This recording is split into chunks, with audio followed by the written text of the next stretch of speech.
Welcome to this episode of the Heartbeat for Hire podcast. I feature Olympians, CEOs, disruptors, authors, professional athletes, and the best of the best, where they share their stories of resilience with my lens on leadership and culture. Let's get started. Greetings and welcome to this episode of the Heartbeat for Hire podcast. I'm delighted to bring our guest to you today. Clifford Starks is a mixed martial artist who competed in the middleweight division for the World Series of Fighting. A professional competitor since 2009, he formerly competed for the UFC, Bellator, and Shark Fights. Clifford was also a Division I wrestler for Arizona State University, a visionary marketing strategist who leverages expertise in both business and fighting to guide business owners towards their next best steps. He provides a unique perspective from both worlds and offers invaluable insights that help businesses navigate challenges, seize opportunities, and achieve extraordinary growth. With 18 plus years of coaching and consulting others in the mental game of success, leveraging clarity, confidence, commitment, game plan, passionate action, unshakable faith, extreme responsibility, and mastery, Clifford wants you to shatter any doubts about how badass you are. Welcome to the show, Clifford. What's up? Hey, Lindsay. So, Hey, everybody. so happy to have you here. I've been looking forward to recording this episode for a while. So I start all of my shows the same way. And so the first thing I always ask my guest is to tell us your story. Yeah. Um, Fighter through and through. Had we're talking about resilience and perseverance. I was an overweight kid, and surprisingly enough, so this was in Arizona, and it was called Awatuki. They called it All White Tukey. Like that was the name. I didn't make that name. That was a name from everybody else. So I'm the only black kid in school, Yeah, of and all a kid wants to do is fit in. course. Well, it was impossible to like, how do I fit into this? There's no way because we believe we're what we see, even though the truth is it's what's in here, right? But we don't know that as kids. Mm-mm. And I I I built my resilience muscle, and I didn't know I was building it through that time. And as I built it, I ended up getting in shape, and I got into athletics, and I became an academic athlete, got into fighting, and now I'm coaching people on their journey to their greatness because the game is real for every single one of us, and we realize that it's real at different times in our journey. Well, the thing that struck me about when we spoke for the first time was you have this whole fighting side of you and the fierce competitor and the battler and the guy who can like knock anyone out. But you are like the warmest teddy bear and the softest spirit. And I just loved that mix of the two. So can you take us through a little bit about why you got into fighting, what drew you to it, and how you balanced how you are in the ring versus how you are in real life? Yeah, so that's a really great question. I got into fighting. I wanted to One, I like competition. Very, very fun to me. Like I like seeing how far I can go, who I can become. But the other part that people often miss, I wanted a stage to remind people to love one another. Mm. I really wanted to remind people to love one another. And some people say, well, how can you punch another human in the face Right, and right. have the message of loving other people? And I say, well, we're signing contracts. It's not like I'm waiting for him to step into the cage and then I'm going to blind shot him from Mm. behind. It's something that we're seeing like, okay, let's see who we are. Let's see how we show up. And I love that beast mode side of me, Mm-hmm. as well as the being cool, calm, and collected side of me. Because I think they have to blend at all times. I really, really believe that. Like they're always blending, and it's figuring out how to control all the sides of self. Yeah, I don't think you could live only as a fighter for a long time. You would be exhausted. And you need that balance Mm-hmm. probably for your heart, just to Yeah. both for your health and for your, mental well-being. So when you were training to become a fighter, did you have a coach or is this just something you were like, I think I know how to do this and I'm just jumping in? I literally went to fight with one of my friends in the backyard, and it was fun. We didn't hurt each other, thank Yeah. goodness. But Yeah. we, I kind of dabble into something first, and then I jump into it. And so once I dabbled in it, I'm like, oh, that's kind of fun. It's kind of interesting. And then I started getting coaching and really taking it to the next level and wanting to become a professional Yeah. at the skill set. So talk a little bit about the coaches you had and what did they do to get this beast mode out of you? And the part I'm just fascinated by is, you have this moment in the ring and then you have to like disconnect. You have to, get your energy back down to be around your family, be around your friends. Like how take me through some of that. Yeah, so I actually took my coach to another level, which was interesting. Mm. And because I told him I wanted to fight in the UFC in less than a year. And he said that was not going to happen. It's not possible. You're fighting with the best of the best in the world. Mhm. And then I go, well, I got to try. Can we at least try? And he said, okay, let's give it a shot and see what happens. Now we ended up making it in 10 months. Woo. And what was interesting, the game of life is a consistent dance at all times. Your coach is making you better, but it's also your job to make your coach better too. Sure. You both get to raise the bar to new levels and new standards. And what was so good about him, he was such a technical wizard. Like he Mhm. could look at what was working, what wasn't working, why it wasn't working, where to step, where to move, what to look for. And I really love learning. It was always so fun to learn to me. And learning is more than just seeing something, it's repeating it so much that it becomes second nature. Yeah. And so that fear, yeah, it exists. It's there. You actually don't, at least for me, from my perspective, you don't really feel it until you're getting your hands wrapped and you're like, Mm. oh my goodness, what did I sign up for? This is really getting ready to happen. Yeah. Um, but if you practice and you stay consistent, your second nature will take take form and you'll do what you needed to do. And if you don't, you learned a lesson. You learn how to do it better next time. Amazing. So, how many years were you fighting, and when did you make the transition to coaching? Like, talk us through some of that journey. Yeah, so I fought for 7 years, and I got out of fighting into entrepreneurship, and I really just wanted to make money for my family. I wanted to be able to take care of my family.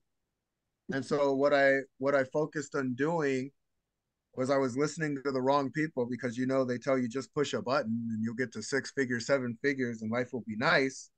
Um, I started listening to some of that, making a lot of mistakes left and right as I went through the process. So the other piece, the coaching aspect, my clients created the coach. Mm. It wasn't me by myself. I didn't know I was always a coach, but everyone kept calling me coach. Mhm. And so since everyone was calling me coach, I'm like, well, I probably should get certified in this thing. Mm. And it was a very saturated industry at the time where Mm. like everyone was calling themselves a coach. But I'm like, okay, the one difference is everyone's calling me a coach. I'm not just Mm. saying, oh, I'm a coach. So I got certified and I'm like, holy crap, I've been doing this since I was a kid. Like it's second nature for me. Yeah.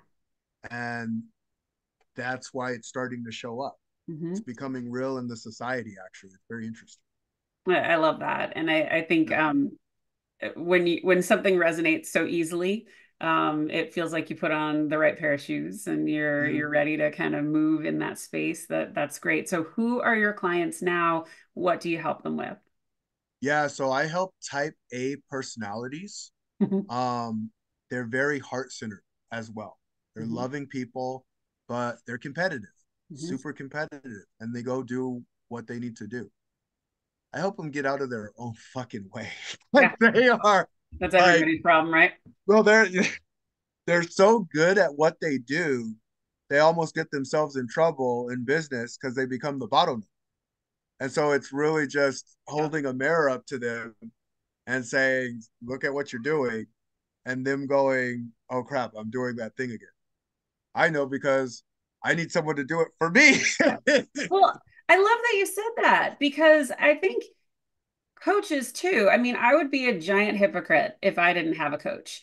And I'm a coach like you and Yeah, I've been coaching my whole life and yeah, certainly my whole career. But if I didn't have a coach, how do I get better? And I yeah, think that that's just such an important piece to remember because, you you have a lot of the answers most of the time, and most people have their own answers within them. yeah. But we get in our own way. The people that are the best at what they do Mhm. sometimes just get stuck in their own head. And Yeah, that mirror that you described is so important. yeah. And even coaches need coaches. And part of my problem was I actually wasn't asking some of these coaches who their coach was. Yeah. That's what was getting me in trouble because if I like, okay, I come in with a very trusting heart. I'm a very trusting person. And you start seeing patterns in things and you start understanding things a little bit differently. When I went from athletics to entrepreneurship, I didn't know that people would tell you they could do things that they really couldn't do. It's just as an athlete, the beauty of it, you got to prove it. Yeah. Well, and So you can't just, we've got yeah, video footage to show too. So it's not yeah, like yeah. you're So going to it's like lie about it. Yeah. it's pretty cool. Yeah, like Yeah. it's like, all right, I'll just like Google this person. And I didn't know what to look for. Mhm. That like I know what to look for now. Your eye just starts getting better when you Yeah. play in a certain space. And as an athlete, I knew what to look for. I could call BS for BS, and I was like, nope, this doesn't work. This doesn't work. Well, then when I transitioned into entrepreneurship, well, I couldn't see the BS the same way because I was just learning the new game. Yeah, you I hadn't was been trained figuring it yet. out. Yeah. I think like all whether it's sports or content creation, everything is like a muscle. And the more you use it, the better you get. And Yeah. I can remember first starting out as an entrepreneur and I'm putting my posts out there and I'm going, oh my God, who's going to even like this? Is it going to get more than three this time? And those first few are just agonizing. And you're like, but I know I have all these friends. They say they're out there. Why haven't Yeah. I seen it? And you just kind of have to stay focused and really, commit to this is the dream. This is what you want to do. But Yeah. I think you said it really nicely how you got better at seeing it. You got better at observing what people need and you learned a set of skills that set you Mhm. up well to help people. So Yeah. what sets you apart as a coach from other coaches? I know what it feels like to step inside of the cage, Mhm. like really, really step inside of the cage. And the only person in there is you versus you. And what people say is, no, it's your opponent. It's this external thing over here. You got to watch out for this. It's always you versus you. If you feel like a winner and you lose, you're still a winner because you feel Mhm. like one. If you feel like a loser and you win, you're still a loser because you feel like one. Mhm. You become what you feel like. And this thing creates so much damn pressure. Very, very good at creating pressure. Oh It yeah. makes things bigger than it needs to be. Well, stepping inside of a cage, you can get hurt. And truth be told, in life, you can get hurt because an entrepreneur, it's your bank account. Like That's that's an right. important space. That's That's important to right. take care of. And so as I look at it, I go, oh, I get it. That fundamental truth on I got to ask the right questions to make Mhm. sure that they are prepared as possible to step into their cage. I love that. So, what would be your advice for people that are going into entrepreneurship and they don't want to make mistakes and they're a little nervous and they're also a type A person? So, what would be your advice for starting out for them? All right, all right. They're nervous, they don't know what to do. Think of a time that you did something and you felt like you didn't know what to do. And remember how you felt when you actually did. Yeah, I think That's really good, creating a memory for someone to lean on. That's something that's familiar. Yeah. So that's super helpful. So, Clifford, what inspires you? The opportunity to live life fully. And I get the opportunity to choose to live life instead of let life pull me wherever it pulls me. And it's gonna Yeah. try. Yeah, well, and I mean, I saw the little arm earlier, so obviously you're a hands-on dad, and I love that about you. And I imagine your kids must have some thoughts on their big dad being a former fighter. If they said to you, "Hey, Dad, I want to go into this arena," what would you say? I would ask them why do they want to do it. I would dig deep. I would coach because I can't help myself. I Of am a course. coach. Yeah. And I want them to make the best decision for them. I know Mike Tyson talks about he said he was a fighter, so they didn't have to be.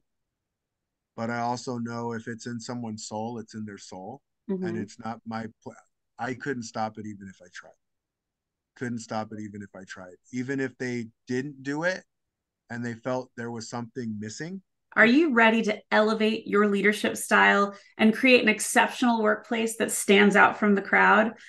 I'm here to introduce you to a game changing resource that will transform the way you lead and shape your company culture. It's time to embrace the power of top down culture. This practical guide empowers your leadership for lasting success, helping you create a workplace where everyone thrives. Get top down culture today, and let's reshape the future of leadership together. That's not good. So I would ask them questions and let them know the dangers, Yeah. let them know the challenges, let them know the risk, and wish them the very best on what they decide to do and where they decide to go. What did your parents think when you said you wanted to go into this? They thought I was nuts. They were Seems like completely an opposed accurate to it. response. Yeah, yeah, they were completely opposed to it. Um, and here's the other thing: danger doesn't have to be dangerous. They're two different things. It's not like dangerous would be me never training, me never getting prepared, me never not knowing what to do and just walking in like, oh, here I go. Like, I'm here. they, Yeah. yeah, like, welcome. But danger means there is potential for something to happen. Mhm. And one person's potential, like, this is what's so interesting because what people do is like, no, that's not as dangerous. That's bullshit Mhm. because it depends what the person's practicing of. If you take a 13-year-old kid who's never driven a car before and say like, hey, good luck, and no one's going to be in by the wheel teaching you anything, just drive. That's way more dangerous than a Yeah. professional athlete training like a professional and going into something that they know what they're Yeah. That's a really good point. And you're right. There's a big difference between danger and dangerous. I like how you said that. doing. So what's next for Clifford? Keep hanging out around amazing people like yourself and just get the message out there. The Fighters Formula, I'm looking to really, really spread that message out. And it was, I didn't realize how powerful it was. And I say that by saying, I want to influence 1 billion people. Like that was what I wanted to do. That was what I wanted to do even before I started my entrepreneurial journey. And I thought, well, when I get the money, then I can start influencing. I was playing the game wrong. Mhm. It's you get the money for influencing. It's actually very freeing for me. And so now I'm just going to show up with my attitude on a regular basis, a smile on my face, and share the message with others. And the people that it's going to serve, it's going to serve. And why a billion people, and what do you hope to influence them on? Great question. So it was a billion at first because I thought I could change the world by influencing 1 billion people. Because I'm like, okay, if there's 7.7 billion people and I influence 1 billion, then it takes less than 1% of them influencing and the whole world will change, right? Mhm. That was my original thought. But then I realized, oh, I got to do what I got to do. People either pick it up or not pick it up. That's Yeah. their choice. I can't take their choice away from them. the billion people that I want to influence, I want them to be conscious and I want them to be loving. Because when you're actually conscious and really, really intentional with what you're doing and you do it in a loving way, you'd be surprised how many doors you open for yourself and for others. I love that. That's excellent. What would you like your legacy to be? I'm literally living it right now. So when you ask my parents, what did they think about fighting? A little backstory, my biological drove away when I was 4. Mm. My mom remarried when I was 6. And he's been the guy that I've called dad to this day. Now, what's interesting about that, both dads taught me something on my journey. You can drive away and say, I'm out of here, or you can stick in. Now, I'm not here to judge either decision because the decision was the decision. But I know what it feels like to have someone leave your side, and I know what it feels like to have someone by your side. And I'm living my legacy every single day because I'm with my wife, I'm with my kids in the best way that I can be. It's not to say that the game isn't ever challenging. It does get challenging. Yeah, of course. Sometimes it's really, really easy. Be the change. I don't remember which leader said that.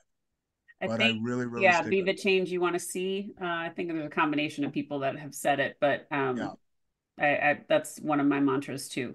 You know, you want a different. So I literally get to live my legacy on a daily basis. That's wonderful. I get to celebrate with my children, and they really like being around me, which is nice. I hear that changes when they're teenagers. I'll let you know. Well, I have teenage twins, and they still like being around me too. So all is not lost. I want to know your tips just to be on the safe side, because happy to share. If they start acting fools, I'm like, oh, they will. Oh, they will. I mean, because they're kids, and especially because they're teenagers, they're somewhat lobotomized just because they're teenagers and their whole world is right here. So when you can like get them to see a little beyond right here, then the good things happen. But yeah, no, they'll if they're good now, they're going to continue to like you, and you're really present. So that's such a good thing. How do people find you? So you can find me on LinkedIn. You can also find me on Facebook under Clifford Starks. And also, if you said you found me on Lindsay's podcast, I will give you a free clarity session on it. Oh, I love it. I love it. Yes. I love it. So good. So good. Any last words of wisdom from you for the audience, my friend? Yeah. So it's an internal game at all times. Some of us know it. Some of us don't. Some of us forget it and relearn it again. If you want to change your life, change how you're looking at life, and your entire world will change. And I just want to send you all love and light, and keep showing up as your best as you go through your journey. I love it. Very good. Well, thank you so much for being on the show. You've been a wonderful guest, and I hope you enjoyed this episode of Heartbeat for Hire. Oh, it was awesome. Stay tuned for more, everyone. And take good care, and I will see y'all soon. Love and light. Take care. Thanks for listening to this episode of Heartbeat for Hire. I hope you enjoyed what you heard. If you did, please subscribe to my YouTube channel or consider leaving a 5-star review and a great rating at Spotify or Apple. Thank you so much for your support. Have a great day.